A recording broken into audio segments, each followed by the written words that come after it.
Short script, the promise in a bubble. Fade in, interior, large opaque bubble. The bubble is peaceful, almost serene, though barely noticeable. The bubble moves as if it were breathing. Lisa, 11, a scruffy tomboy ragamuffin with blonde, scraggly hair, sits cross-legged, staring inquisitively at the wall of the bubble. Sounds of yawning from behind Lisa. Where am I? James, 11, a prim and proper British schoolboy wearing clothes that resembles the 1930s, stirs from a slumber. In a bubble. What? James rubs his eyes and looks curiously at Lisa. A bubble. Lisa gives James a peculiar look. Don't you know what a bubble is? Of course I do. James looks around the bubble, confused. He slowly inches his finger towards the wall of the bubble. You can't pop it. James gives Lisa a sharp look. Why not? Lisa stands up. Watch. She places both of her hands on the bubble and pushes. The bubble stretches with her hands, but does not pop. It's like silly putty. Lisa brings her hands back. The bubble quickly shapes back to its original form.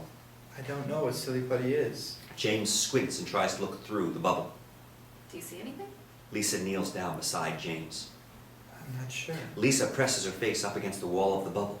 The bubble stretches with her face. I think I can see something. James turns and watches Lisa curiously. What can you see? I think it's other bubbles. Really? I think so. Some are just floating like we are, and others are moving up. Up where? I can't see where they're going. It's pretty, though. It's like watching lanterns fly in the night sky. James frowns. He looks down and fidgets with his hands. I never liked watching lanterns fly Lisa looks at James, surprised. Why not? because I never knew where they went after they disappeared. James's eyes look sad and troubled. I always figured they went somewhere really magical. A beat. How did we get into this bubble? I don't know. All I remember was falling asleep, and when I woke up, I was here. And so were you. You were still sleeping, though. You looked so peaceful, I didn't want to wake you. What is your name? Lisa, what's yours? James Rowland III. I've never known a third before. Are there 3 of you? Yes, but the other 2 are dead. Oh, how unfortunate. I'm sorry. It's okay. They died long before I knew them. The first James Rowland was my grandfather. I don't look anything like him. His hair was white and his eyes drooped down his cheeks like this. James pulls down on the bottom of his eyes, stretching them so they look long and ghoulish. Lisa giggles. How dreadful. Oh, I'm glad your eyes are right where they should be. James smiles, his face normal again. The second James Rowland was my father. He died when I was a baby, right after I was born. Do you remember him? No? Teacher says babies' brains are mushy, like squished bananas. My brain has never been like squished bananas. If your brain ain't never been squished, how come you can't remember your father then? Easy. I had my eyes closed. Lisa gives him a disbelieving look. I do remember something though. What? Black pepper. Huh? My father, he smelled like black pepper. Babies can't smell. Sure they can. What do you think they wrinkle up their noses all the time? Lisa bites down on her lower lip, thinking. My father smelled like black pepper. James gives Lisa a sharp look. And not the cheap table pepper that looks like ashes. James looks past Lisa, as if lost in a thought. He smelled like the fresh pepper you crushed. Mother calls it peppercorn. How can you be so sure that it was him that you smelled? Maybe you were born near a kitchen. That's preposterous. James gives Lisa an indignant look. I was born in a very clean hospital room. The best money could afford. Lisa looks unimpressed. Lots of people like pepper, you know. Shows that you know. Everyone in my family is allergic to it. Everyone but my father and I. People even say I smell like peppercorn too, just like my father. Lisa sniffs around James. You don't smell like anything to me. It's because your nose isn't as refined as mine. Black pepper doesn't even make me sneeze. Lisa sneezes. Bless you. I'm allergic to, She lets out a large sneeze and falls back, giggling. sneezes. That's absurd. You can't be allergic to sneezes. Lisa sneezes again. She sits up. Just the mention of James pinches her nose closed, blocking the sneeze. What a dreadful curse. Lisa shakes her head yes, agreeing with James. I know. James releases his grip on Lisa's nose. Lisa breathes easily, smiling. Thank you. It's quite all right. How old are you? 11 3/4. You? I'm 11 5/8. I guess it's settled then, What's settled? that I'm the eldest. What does that mean? The eldest is always the one in charge. This only if you count your age forward. How else would I count it? Age only goes one direction, forward. If you count it backwards, I'd be the oldest because I'm closer to 0. There is no such thing as age 0. Of course there is. What age do you think you were when you weren't born yet? That's an absurd question. I could be any age if I wasn't even born. But you weren't just any age, you were a big, fat 0. Lisa makes a 0 with her hand. You weren't even a third then. Of course I was. I have always been a third. What if you came out as a girl? But I didn't. If you did, you'd be just like me. You'd only be a first. Fine. Do you want to be the eldest? Will that make me in charge? Sure. Then no. What? Why not? It's always the one in charge who gets sacrificed first. Didn't you ever watch the movie Peter Pan? I saw the play once with my mother. I didn't care for it too much. Mother said the stage director was an abominable drunk. Lisa looks at James, puzzled. Peter Pan, he had to walk the plank because he was the oldest. He could have had someone else walk the plank for him. But he didn't. People in charge can pick someone else to go ahead of them. You could do that. No, I couldn't. Why not? Because if I picked someone else to go ahead of me, I'd end up being all alone with no one to talk to. I hate being all alone. A beat. I hate being alone too. It frightens me. Me too. They look at one another, a similar sadness in their eyes. You can be the oldest. Now I don't want to be. Lisa leans against the bubble. It stretches out a little bit, holding her safe. She looks up at the top of the bubble, lost in thought. What do you remember before you last went to sleep? I remember it was hot outside. Hot? Lisa looks at James, confused. It's the middle of December. James ignores her comment. He looks straight ahead, lost in thought. The windows in my bedroom were wide open. Mother loved having windows open in summer. She'd keep them open all night long. I liked listening to the crickets at night, especially when the train would pass in the distance. I once caught a cricket, but felt bad about it. Why? James looks at Lisa, confused. The cricket was sad. How do you know if a cricket is sad or not? It was quiet. Didn't make a sound. It just sat real still and stared at me. Maybe it died. No, it was still breathing. Lisa pauses. It was crying. Crickets don't cry. It's living, ain't it? Sure, but All living things cry. did you see tears? No. James gives her a smug look. Shows what you know. Everyone knows that crickets cry from their hearts. Mother said she cried from her heart when Father died. I always thought she was making up stories. Must be sadder than sad when you gotta cry from your heart. A beat. I let the cricket go. I kept the glass on my window ledge. Why not use the glass for something more useful, like drinking? I couldn't possibly. Why not? How could I ever drink from something that a cricket cried in? I'd just be sad all the time. James looks past Lisa, thinking. I didn't hear any crickets the last time. I remember falling asleep. No? No, it wasn't my usual bedtime though. I remember the sun was still out, not a stitch of breeze coming through my window. James leans into the bubble, contemplative. The wall of the bubble holds him, almost cradling him. Everything seemed very quiet. Mother was beside me. She always smells like lilacs. James pauses. He smiles softly and takes in a deep breath, as if smelling something enjoyable. My elder sister Eloise was in the room too. She smells like strawberry taffy. She was always chewing on a taffy sucker. A taffy sucker? James looked at Lisa, Haven't puzzled. haven't you ever had a taffy sucker? Lisa shakes her head no. Eloise loves taffy suckers. She got so mad when I found her secret stash and hid them on her. He giggles to himself. It didn't matter to Eloise that she was already as round as a strawberry. His face turns sad, almost confused. Lisa notices. What's wrong? Eloise wasn't chewing on a taffy sucker before I fell asleep. James looks troubled, almost distressed. He sits up straight. Maybe she ran out?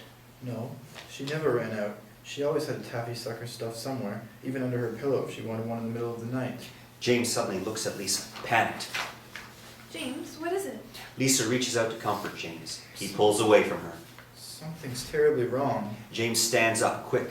He pushes against the bubble, hard. It stretches, but does not pop. I want out. Let me out.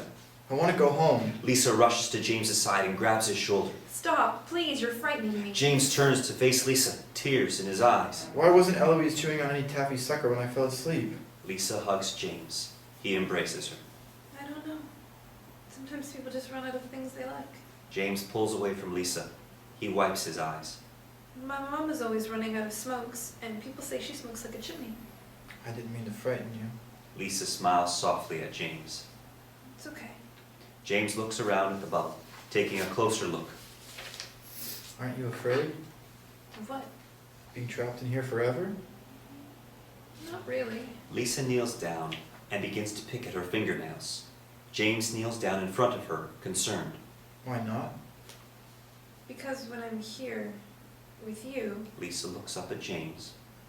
I'm not alone anymore. A beat. What were you doing before you fell asleep? Lisa leans against the bubble. It stretches and holds her. I was eating a hot dog. I love hot dogs, especially with loads of ketchup and mustard on them. Mother never let me eat them. She was afraid I'd choke. She was always afraid of something bad happening to me. Well, my mom is too busy working to worry about me. She works all the time. She'd always say that we were so poor she couldn't jump over a nickel to save a dime. James smirks at Lisa. What about your father? I don't got one. Everyone has a father. Not me. James gives Lisa a confused look. It's just me and my mom. When I was 6, Mom taught me how to boil hot dogs for dinner. She looks at James. You know, for when she had to work late, which was always. She looks down at her hands, a sadness in her eyes. We didn't eat together a whole lot on account of her working so much. A beat. So you were eating hot dogs all alone before you fell asleep? Lisa nods her head yes. I was supposed to go to Miss Charlotte's for dinner. She's the old spinster that lives in the apartment across from us. Lisa smiles softly. I ain't never seen someone with so many wrinkles as Miss Charlotte. I counted over 60 of them on her face. Why didn't you go over to Miss Charlotte's? Lisa looks past James, as if lost in a sad memory. Because of Shelley Parks. Lisa looks at James, tears in her eyes. Shelley called me fat in front of everyone at school. I didn't cry, but I wanted to. Lisa looks down at her hands, embarrassed. Sometimes eating hot dogs makes me feel better. Kind of makes me feel like my mom is home. It's dumb, I know. No, it's not dumb. Lisa looks up at James, a terrified look in her eyes. She claws at her throat, panicked. I'm always so careful when chewing my food. I didn't think that I would ever... She pauses. James embraces her. Nobody was there to help. Lisa looks at James, her face stricken with sorrow. I was all alone. A beat.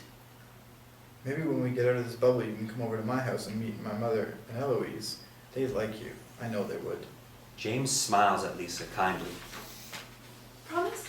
James picks up Lisa's hand. He wraps his pinky finger around hers.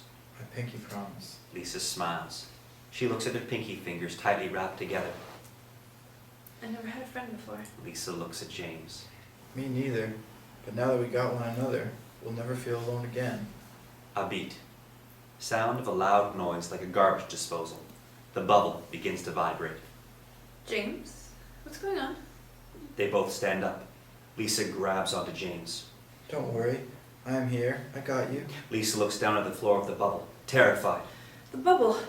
It's moving. James looks down at the floor of the bubble. It's taking us up. They both look up at the top of the bubble, which is glowing brighter and brighter. Up where? I don't know. Suddenly, as quickly as it began, the loud noise stops completely. The bubble is still. All is quiet. A soft glow filters in from the top of the bubble. The light around the bubble glows brighter and brighter. James and Lisa close their eyes, holding one another tight. I'm frightened. I won't let you go. A beat. Slowly, James and Lisa open their eyes. They are surrounded by a mist. Where are we? Hand in hand, they step forward into the mist. The mist is thinning out, exposing more of a forest-like setting before them. It looks like a forest. They continue walking forward, carefully. Sound of soft, lapping waves. They pause, listening to the sounds of water. The mist in the front of them evaporates, revealing a crystal clear lake. 2 wooden canoes are floating on the lake near the shore. One canoe has James's name written on it. The other canoe has Lisa's name written on it. They walk carefully towards the lake, their hands locked tightly together. What does this mean? They look at one another, fear and anxiety in their eyes. I don't want to leave you. James grabs Lisa's hand tightly. I won't leave you. A grinding, mechanical sound, like that of a clock ticking very slowly, is heard. Suddenly, a strong force, like a magnet, begins to pull James towards the wooden canoe with his name on it. No! With both hands, he grabs onto Lisa's hand. James! Suddenly, a strong force begins to pull Lisa towards the wooden canoe with her name on it. Both of them try to resist, grasping onto each other's hands. I can't hold on. Their grip on one another begins to slip slowly as they are being pulled towards their individual canoes. Try, Lisa, try. James, I'm slipping away from you. Their hands separate.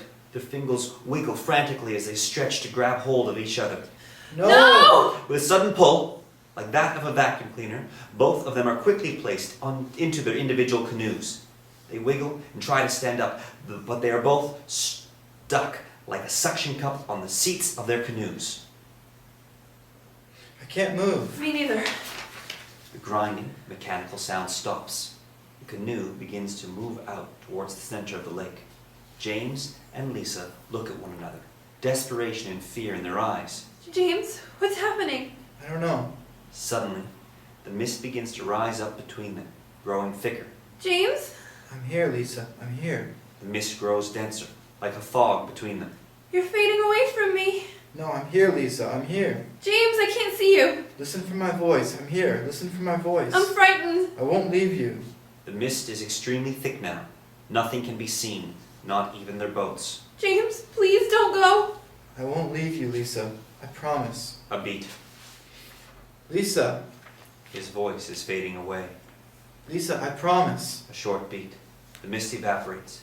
The crystal clear lake is seen again. The 2 canoes have vanished. Sound of lapping waves. All is calm. Fade out. The end.